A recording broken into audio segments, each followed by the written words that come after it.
Hey there, it's CJ Willie and I'm cracking a pack. Today is pack number 4 of my Magic the Gathering Gatecrash Fat Pack.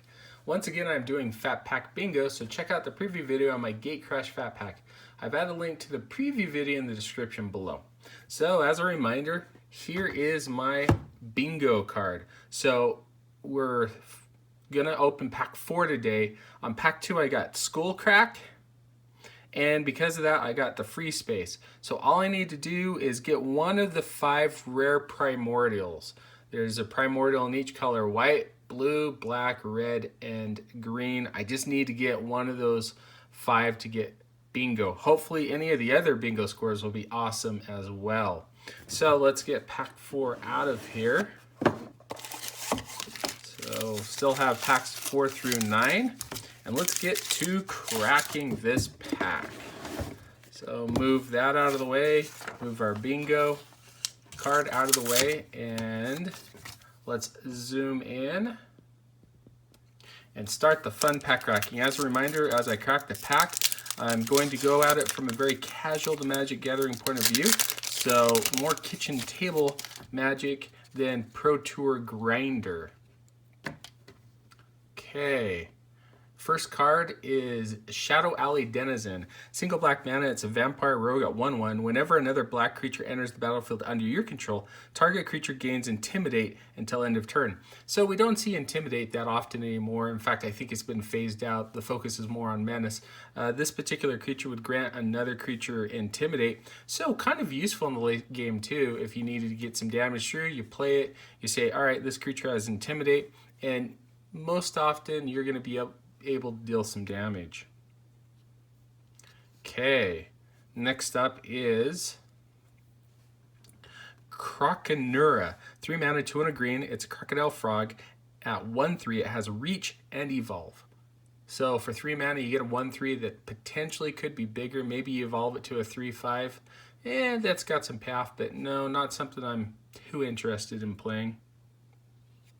Next up is Warmind Infantry. 3 mana, 2 and a red. Elemental Soldier. At 2/3, it has a battalion. Whenever a Warmind Infantry and at least 2 other creatures attack, Warmind Infantry gets +2/+0 until end of turn. So the battalion mechanic was really strong in Gatecrash. Red-white Boros was doing a lot of turning sideways, attacking, and dealing damage. Okay, we have Metropolis Sprite. 2 mana, 1 and a blue. It's a fairy rogue at 1/2. It's got flying. You can tap a blue, and Metropolis Sprite gets +1, -1 until end of turn. So in a blue-white flyers, it's a pretty fun card. I like it. It's a pretty useful creature. Not anything that I feature in a constructed deck, but in limited, it was pretty fun. Next up is Primal Visitation, 5 mana, 3 generic, 1 red and 1 green, enchantment or enchant creature. Enchanted creature gets +3/+3 and has haste. Nope, I'm out on this.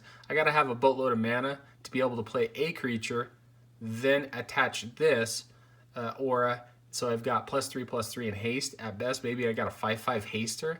No, not exciting at all. Wojek Halberdiers, 1 red, 1 white, human soldier at 3/2.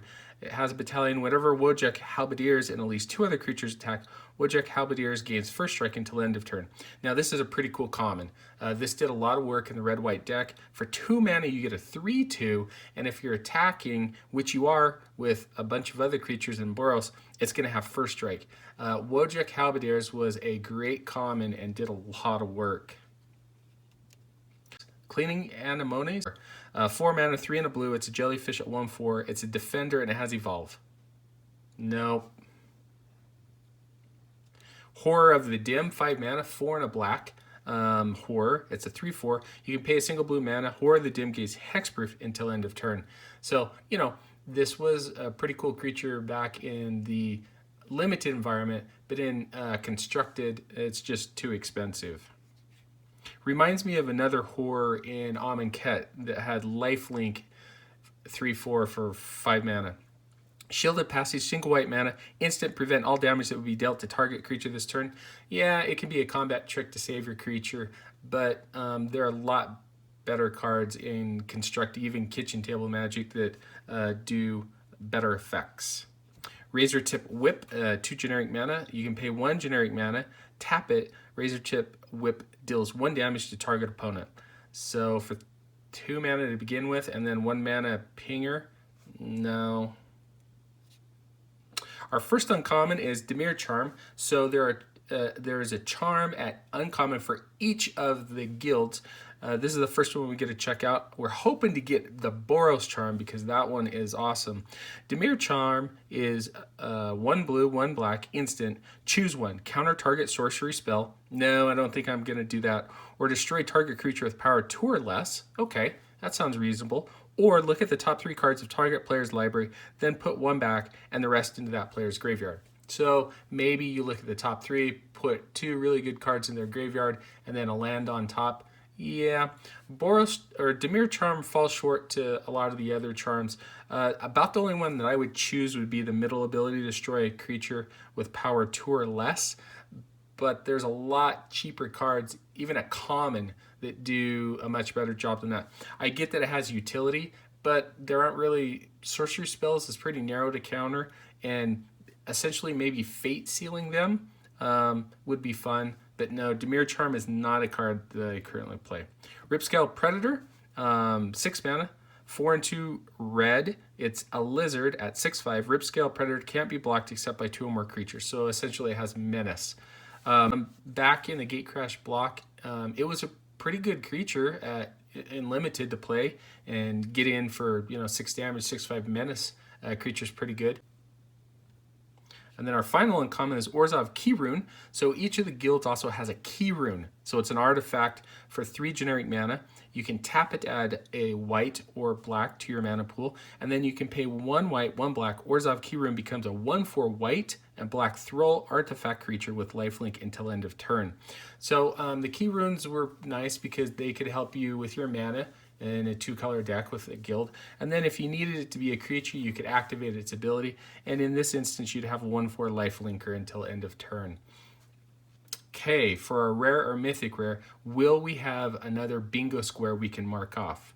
So far, the rares in the first 3 packs have not been great. We have, a mythic. All right, that's pretty cool. Gideon, Champion of Justice, 4 mana, 2 generic, and 2 white. You get a Planeswalker Gideon. He comes out with 4 loyalty counters. His first ability, +1, put a loyalty counter on Gideon, Champion of Justice for each creature target opponent controls.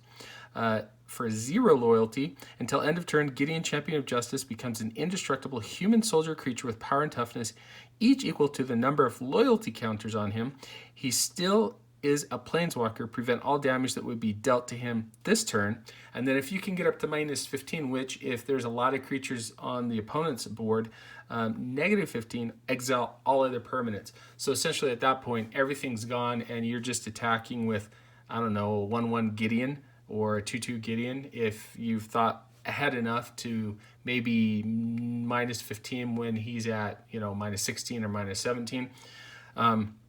I already have a copy of Gideon, Champion of Justice, so this is my second copy. I don't currently have a deck that I play it in. I've been trying to figure out a deck that makes sense to put Gideon, Champion of Justice in. Now that I've got 2 of them, I've got a little bit of incentive to play both. And then after Gideon, Champion Justice, we have a Plains and a Knight 2/2 Vigilant token.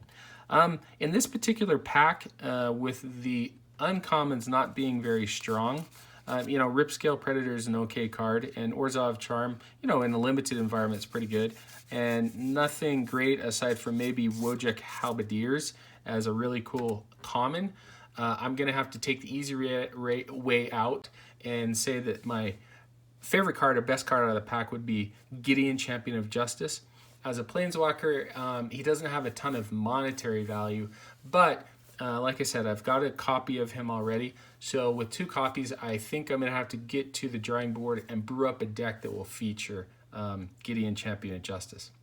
Anyway, I hope you enjoyed the video. If you did like it, please subscribe and share. Take some time to tell me in the comment section what was your favorite card or best card out of the pack. Until next time, when I'm back with pack number 5 from my Magic the Gathering Gatecrash Fat Pack in Fat Pack Bingo.